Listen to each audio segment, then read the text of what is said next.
解説。永遠の妖精オードリー・ヘプバーンベスト作品ランキングトップ10。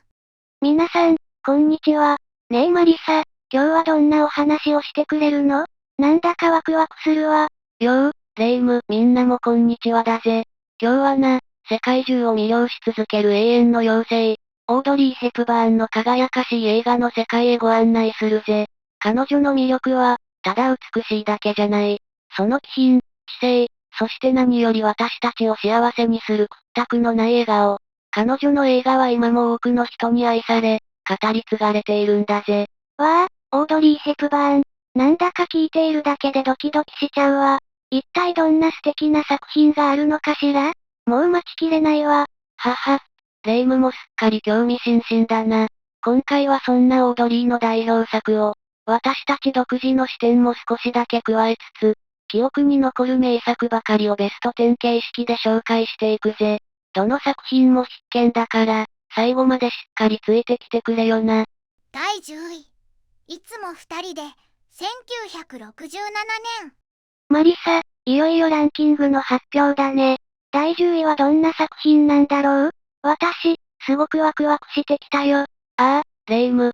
第10位にランクインしたのは、1967年公開の映画いつも二人でだぜ。この作品は、オードリー・ヘプバーンのキャリアの中でも、ちょっと異色な一本なのぜ。異色なんだ？オードリーの映画って、きらびやかなイメージがあるけど、どんなところが違うの？この映画は、夫婦の結婚生活をリアリティたっぷりに描いているんだぜ。主人公のジョアンナとマークの10年間を、時系列をバラバラにしてみせる、すごく斬新な構成なんだ。時系列がバラバラって、見てて混乱しないのかな？でも、面白そうだね。夫婦の10年間って、きっと色々なことがあったんだろうな。そうだな。まさに、結婚生活の喜びも苦悩も、すれ違いも全部ひっくるめて描かれているのさ。観客は、まるで夫婦の記憶を旅してるような感覚になるぜ。この映画のオードリーは、いつものお姫様じゃなくて、もっと人間味あふれる、等身大の女性を演じているのが印象的だぜ。なるほど、彼女の新しい一面が見られるってことなんだね。それはすごく興味深いな。具体的にどんなシーンがあるの？例えば、同じ車に乗ってるのに、会話や服装、表情で、それが新婚旅行なのか、それとも倦怠期なのかが表現されるんだぜ。夫婦の関係性の変化が、視覚的に鮮やかに描かれてるのさ。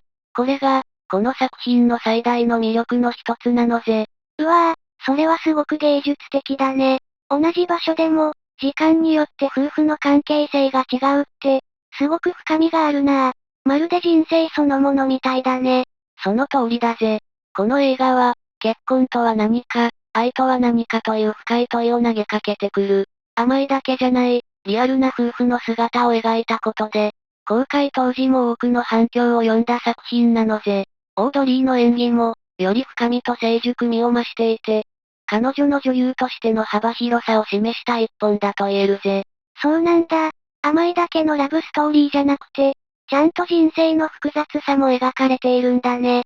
きっと、見るたびに新しい発見があるような、そんな映画なんだろうな。第9位。おしゃれ泥棒1966年。第9位は1966年公開のおしゃれ泥棒だぜ。オードリー・ヘプバーンとピーター・オプールが共演した、ロマンチックコメディなのぜ。わあ、おしゃれ泥棒。タイトルからして、おしゃれな雰囲気が漂ってるね。どんなお話なの？この映画は、贋作画家の娘であるニコールが主人公だぜ。父親の罪を隠すため、ニコールがルーブル美術館の彫刻を盗もうと計画するんだ。そこに保健調査員のサイモンが現れて、二人の駆け引きが始まるのさ。泥棒と調査員が？それはハラハラドキドキしそうだね。でも、オードリーが泥棒役って、ちょっと意外かも。そうだろう？でも、そこがこの作品の魅力なんだぜ。オードリー演じるニコールは、どこか上品でチャーミング。ピーター・オプール演じるサイモンとの、軽妙で知的な会話劇が見どころなのぜ。なるほど、ただの泥棒じゃないんだね。きっと、キュートなオードリーが観客を引きつけるんだろうな。ファッションも素敵そうだね。もちろんだぜ。この作品では、ジバンシーがデザインしたオードリーの衣装が本当に素晴らしいんだ。特に、フード付きのコートや、夜の美術館に忍び込む際のシックなファッションは、今見ても全く古さを感じさせないぜ。うわぁ、それはぜひ見てみたいな。パリの街並みも背景に入るんだろうね。その通りだぜ。舞台は花の都パリ。美しい街並みを背景に、スリリングな盗みの計画と、次第に惹かれ合う二人のロマンスが描かれてるのぜ。コメディ要素も満載で、くすっと笑えるシーンも多いんだ。聞いてるだけで楽しくなってきたよ。オードリーの新たな一面と、素敵なファッション、そして軽快なストーリー、これは見るしかないね。そうだな。彼女のコメディエンヌとしての才能も存分に発揮されてる一本だぜ。泥棒という設定ながらも、品格とユーモアを忘れさせないオードリーの演技は、さすがの一言なのぜ。甘いだけじゃない、スマートなラブコメディって感じだね。ああ、時代を超えて愛されるオードリーの魅力が詰まってるのぜ。ぜひ、多くの人に見てほしい一本だぜ。第8位、暗くなるまで待って、1967年。さあ、どんどん行くぜ。第8位は、1967年公開のサスペンススリラー、暗くなるまで待ってだ。暗くなるまで待って。なんだかタイトルだけでゾクゾクするわね。今までの華やかな雰囲気とはちょっと違う感じがするわ。その通り、レイム。この映画でオードリーが演じるのは、事故で失明してしまった若妻スージー。これまでのラブコメとは一線を画す、シリアスで緊迫感あふれる役どころなんだぜ。盲目の女性役、オードリーがそんな難しい役を演じているのね。一体どんな物語なのかしら、すごく気になるわ。物語はな、スージーの夫が知らずに持ち帰った人形に麻薬が隠されていて、それを狙う悪党たちがスージーの家に忍び込むんだ。夫の留守中に、スージーは一人で彼らと対峙することになるんだぜ。目が見えないのに、たった一人で悪党と戦うの。想像しただけでも、ものすごく怖いわ。そうなんだ。スージーは視覚以外の感覚を研ぎ澄ませて、知恵と勇気で悪党たちに立ち向かう。観客もスージーと同じように、暗闇の中で何が起こるかわからない恐怖を体験するような演出が光るんだぜ。わあ、オードリーの演技力が本当に試される役ね。きっと素晴らしい演技だったんでしょうね。ああ、その演技は高く評価されて、アカデミー主演女優賞にもノミネートされたんだ。恐怖に怯えながらも必死に生き延びようとするスージーの姿は胸を打つぜ。特にアラン・アーキン演じる悪党ロートとの心理戦は圧巻だ。アカデミー賞ノミネート、やっぱりすごいのね。悪役との対決シーンは、手に汗握る緊張感がありそう。クライマックスの、部屋の明かりをすべて消して完全な暗闇の中で繰り広げられる攻防は、映画史に残る名シーンと言われているぜ。本当に息を飲むような展開なんだ。うわぁ、聞いているだけでドキドキしちゃう。普段の可憐なイメージのオードリーが、そんな極限状態に。だろ？この作品は、オードリーの演技の幅広さと深さを見せつけた重要な一作なんだ。サスペンス映画としても非常に評価が高く、今なお多くの人を引きつけているんだぜ。なるほどね。オードリーの新たな一面と、本格的なサスペンスのスリル。これは絶対に見たくなる作品だわ。第7位、パリの恋人、1957年。続いていくぜ。第7位は、1957年公開のミュージカル映画、パリの恋人だ。パリの恋人は、タイトルからしてロマンチックね。パリが舞台のミュージカルなんて素敵。その通り、ファッション雑誌のカメラマンと、モデルにスカウトされる本屋の店員嬢との恋物語。オードリーが演じるのが、この嬢だぜ。本屋の店員さんがモデルに。まるでシンデレラストーリーね。オードリーにぴったりじゃない。まさにそうなんだ。嬢は戸惑いながらも、パリでカメラマンのディック、フレッド・アステア演じる彼と共に、素晴らしい写真を作り上げていくんだ。フレッド・アステア、伝説のダンサーね。二人のダンスシーンもあるのかしら？見逃せないわ。もちろんあるぜ。オードリーとアステアがパリの名所で踊るシーンは見どころの一つ。オードリーのダンスの才能もあって、息の合ったダンスは本当に美しいんだぜ。わあ、素敵。どんなところで踊るの？ルーブル美術館のサモトラ家のニケ像の前や、セーヌ川のほとりだな。パリの美しい景色と二人のダンスが見事に融合していて、夢のような映像なんだ。それはもう、芸術作品ね。ファッションも、きっと素敵なんでしょう？もちろんだぜ。衣装もジバンシーが担当。ジョーがモデルとして変身していく過程で見せる数々のドレスは、息を飲むほど美しいんだ。赤いドレスのシーンは象徴的だな。ジバンシーのドレスを着たオードリー。本当に妖精みたいだったでしょうね。音楽も重要なんでしょう？ああ、ジョージ・ガーシュウィンの名曲がたくさん使われていて、映画全体を華やかに彩っているぜ。スワンダフルとか、聞いたことあるだろ？オードリー自身も歌声を披露しているんだ。ガーシュウィンの音楽に、オードリーの歌声、そしてパリの景色。なんて贅沢、恋の行方も気になるわ。最初は反発し合うこともあったジョーとビッグだけど、パリでの撮影を通して次第に惹かれ合っていく。その過程がロマンチックに描かれているんだ。王道のラブストーリーだな。夢と恋とファッションと音楽。女の子の憧れが全部詰まっている感じね。第6位、昼下がりのジョージ、1957年。さあ、ランキングも中盤戦。第6位は、1957年公開、ビリー・ワイルダー監督作品、昼下がりのジョージだ。昼下がりのジョージ、なんだかドキッとするタイトルね。今度はどんなオードリーが見られるのかしら？オードリーが演じるのは、パリの音楽学校に通うチェロリストの卵、アリアーヌ。彼女の父親は私立探偵なんだ。探偵の娘さんなのね。アリアーヌはどんな子かしら？お父さんの影響を受けたりしてるの？ああ、父親の調査ファイルをこっそり読むような、好奇心旺盛でおませな女の子だ。そしてある日、父親が調査しているプレイボーイのアメリカ人富豪フラナガンに興味を持つんだぜ。プレイボーイの富豪ですって。なんだか波乱の予感がするわね。アリアーヌはどうするの？フラナガンはゲイリー・クーパーが演じているんだが、アリアーヌは彼を懲らしめようと、自分も恋多き謎の女を演じて彼に近づく。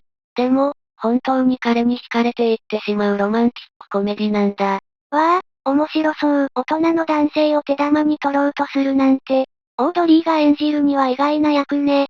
ゲイリー・クーパーとの年の差も結構ありそうだけど。そうなんだ。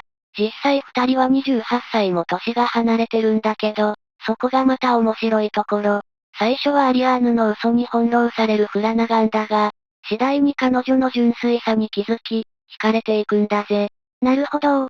年の差があるからこその、切なさとか、もどかしさみたいなものもあるのかしら？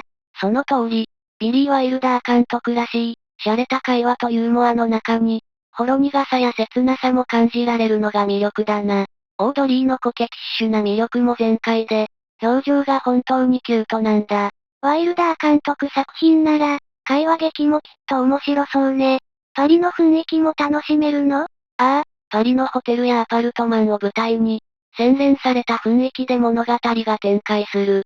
音楽も素敵で、魅惑のワルツをはじめ、美しいシャンソンやワルツが映画を彩り、ロマンチックな気分を盛り上げるんだ。音楽も素敵と聞いたら、ますます見たくなっちゃうわ。オードリーの魅力と大人の恋の駆け引き、素敵な音楽。だから第6位なのね。そういうことだ。昼下がりのジョージは、オードリーのキュートな魅力とワイルダー監督の洗練された演出が光る、大人のラブコメディの傑作だぜ。第5位、シャレード、1963年。第5位は、1963年公開、ロマンチックサスペンスの傑作、シャレードだ。シャレード、謎めいた響きね。サスペンスってことは、ハラハラドキドキの展開かしら？その通り、オードリー演じるレジーは、夫が殺害され、その夫が隠した大金をめぐって怪しい男たちに追われるんだ。夫が殺されて大金の謎に巻き込まれるなんて大変。レジーは大丈夫なの？そこで彼女を助けるのが、ケイリー・グラント演じる謎の紳士ピーター。でも彼も本当に信用できるのか。次々と素性が変わる、まさにシャレードのような男なんだ。ケイリー・グラント、大スターね。でも彼も謎の男？誰を信じたらいいのか混乱しそう。そこが醍醐味。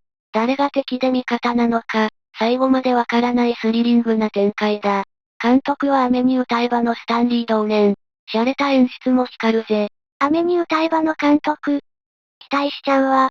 サスペンスだけじゃなくて、ロマンスもあるの？ああ、危険な状況で芽生えるレジーとピーターのロマンスも見どころ。ウィットに富んだ会話は、大人の恋の駆け引きって感じで最高だぜ。年の差を感じさせない二人のケミストリーも良いな。ハラハラするサスペンスに大人のロマンス。贅沢ね。オードリーのファッションもやっぱり素敵？もちろんだ。今回も衣装はジバンシー。シンプルながら洗練されたスーツやコートスタイルが印象的。冒頭のスキーウェアからパリの街を歩くシックな装いまでエレガントだぜ。やっぱりジバンシー。音楽はどう？サスペンスを盛り上げるような？音楽はヘンリー・マンシーニ。アカデミー歌曲賞の主題歌シャレードは有名だ。軽快でミステリアスなメロディが映画の雰囲気にぴったりなんだぜ。主題歌も有名と聞くと、ますます見たくなる。謎解き、ロマンス、ファッション、音楽。見どころ満載で第5位も納得ね。だろ？サスペンスと洒落たロマンスが見事に融合したシャレードは、オードリーの新たな魅力を引き出した傑作だ。第4位、麗しのサブリナ、1954年。さあ、第4位は、1954年公開、ビリー・ワイルダー監督の麗しのサブリナだ。麗しのサブリナ、タイトルからしてエレガントで可愛らしい響きね。オードリーにぴったりじゃない？その通り、オードリー演じるサブリナは、大富豪ララビー家のお抱え運転手の娘。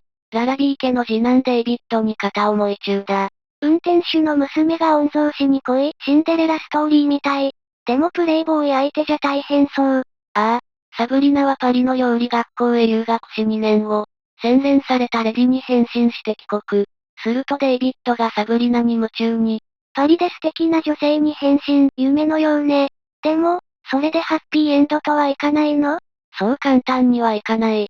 デイビッドには婚約者がいたし、ララビー家の長男で堅物のライナスが弟とサブリナの仲を裂こうとする。ライナスはハンフリー・ボガートだぜ。ハンフリー・ボガート、渋くてかっこいいわね。そのライナスが邪魔をするの？もしかして三角関係に？その通り、ライナスはサブリナをデイビッドから引き離そうとするうちに、彼女の魅力に惹かれていく。ウィリアム・ホールデン演じるデイビッドとライナス、サブリナの三角関係がユーモラスかつロマンチックに描かれるんだ。ドキドキする展開、堅物ライナスが恋に落ちるなんて面白いわ。オードリーの魅力もたっぷり？もちろんだ。パリへ行く前の野暮ったい少女から洗練されたレディへと変貌するサブリナを見事に演じている。ジバンシーの衣装はサブリナの変身を輝かせ、サブリナパンツも流行したな。ジバンシーの衣装、オードリーとジバンシーの組み合わせは最強ね。ワイルダー監督の演出もすごいの？ああ、ワイルダー監督ならではのウィットに富んだ会話と洗練されたユーモア。ペイソスが絶妙なバランスだ。見終わった後に心が温かくなる作品だぜ。シンデレラストーリーに魅力的な三角関係。オードリーの美しさ。女の子の夢が詰まった映画ね。だろ？麗しのサブリナは、オードリーの魅力を世界に知らしめた初期の代表作の一つだぜ。第3位、マイ・フェア・レディ、1964年。来たぜトップ3。第3位は、1964年公開、ミュージカルの金字塔、マイ・フェア・レディだ。マイ・フェア・レディ、すごく有名な作品よね。オードリーがどんな役を演じたのか気になるわ。オードリー演じるイライザはロンドンの下町の花売り娘。ひどい訛りだが、言語学者ヒギンズ教授と出会い、ある賭けの対象になるんだ。賭けの対象？一体どんな賭けなの？イライザはどうなっちゃうの？ヒギンズ教授は6ヶ月でイライザを貴婦人に仕立て上げ、舞踏会で通用させると豪語。イライザの過酷な言語矯正レッスンが始まる。下町の花売り娘がいきなり貴婦人に、シンデレラみたいだけど、レッスンは厳しそうね。ああ、でもイライザは持ち前の根性と努力で美しい言葉遣いと立ち居振る舞いを身につける。その変貌ぶりは圧巻だぜ。すごい、オードリー演じるイライザの努力と成長。応援したくなるわ。舞踏会のシーンは豪華？もちろんだ。セシル・ビートンが手掛けた絢爛豪華な衣装はアカデミー衣装デザイン賞を受賞。アスコット競馬場のドレスや舞踏会のドレスは息を飲む美しさだ。セシル・ビートンの衣装、芸術作品ね。音楽もきっと素晴らしいんでしょう？音楽は名曲揃い。踊りや仮装やスペインの雨、君住む街角など心躍るナンバーが満載だぜ。有名な曲ばかり、それをオードリーが。歌は吹き替えだったんじゃなかった？よく知ってるな。歌の大部分はマーニ・ニクソンによる吹き替えだ。でもオードリー自身の歌声も一部使われているし、何より彼女の演技と存在感がイライザを完璧に表現しているぜ。そうなのね。でもオードリーの演技力があれば気にならないくらい引き込まれそう。結末も気になるわ。反発し合っていたイライザとヒギンズ教授の関係がどう変わるか、そこも見どころだ。アカデミー作品賞はじめ8部門を受賞したミュージカル映画の最高峰だぜ。アカデミー賞8部門、すごい作品ね。イライザの成長、美しい衣装と音楽。第3位にふさわしいわ。第2位、ティファニーで朝食を、1961年。さあ、いよいよ来たぜ。第2位は、1961年公開、ブレイク・エドワーズ監督ティファニーで朝食をだ。キャー、ティファニーで朝食を、有名よね。オードリーといえばこの映画を思い浮かべる人も多いんじゃ？その通り、オードリー演じるホリー・ゴライトリーは自由奔放なコールがある。ニューヨークのアパートで猫と暮らし、ティファニーの前でデニッシュを食べるのが夢なんだ。コールがある。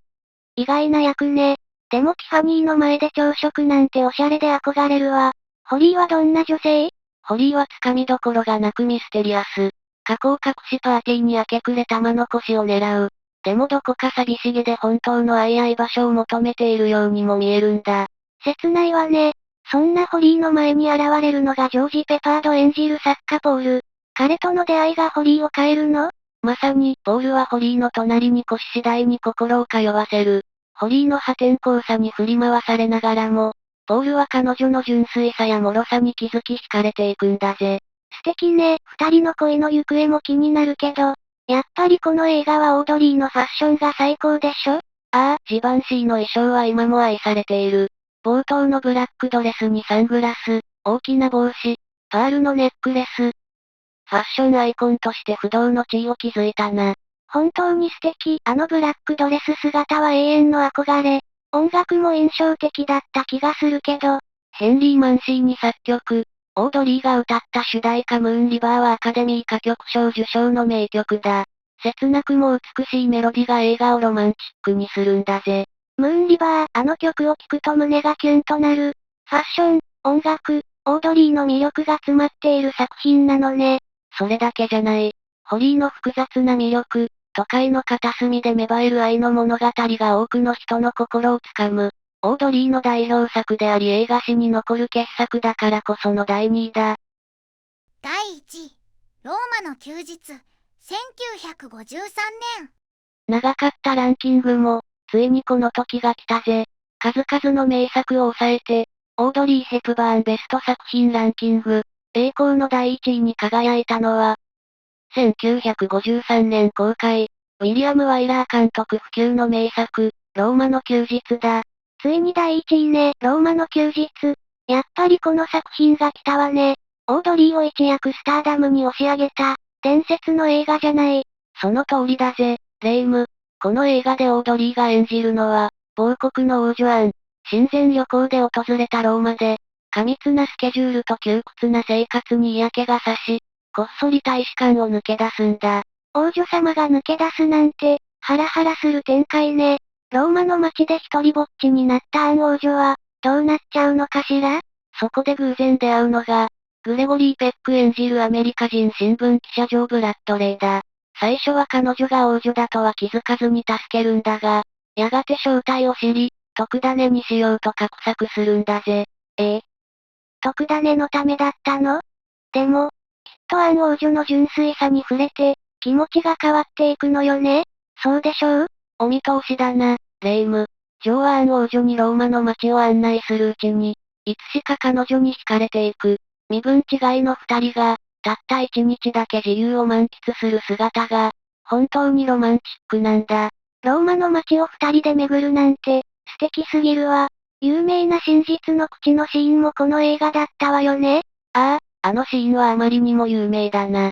グレゴリー・ペックが本当に手を噛まれたように見せるアドリブに、オードリーが素で驚く表情が可愛らしいんだぜ。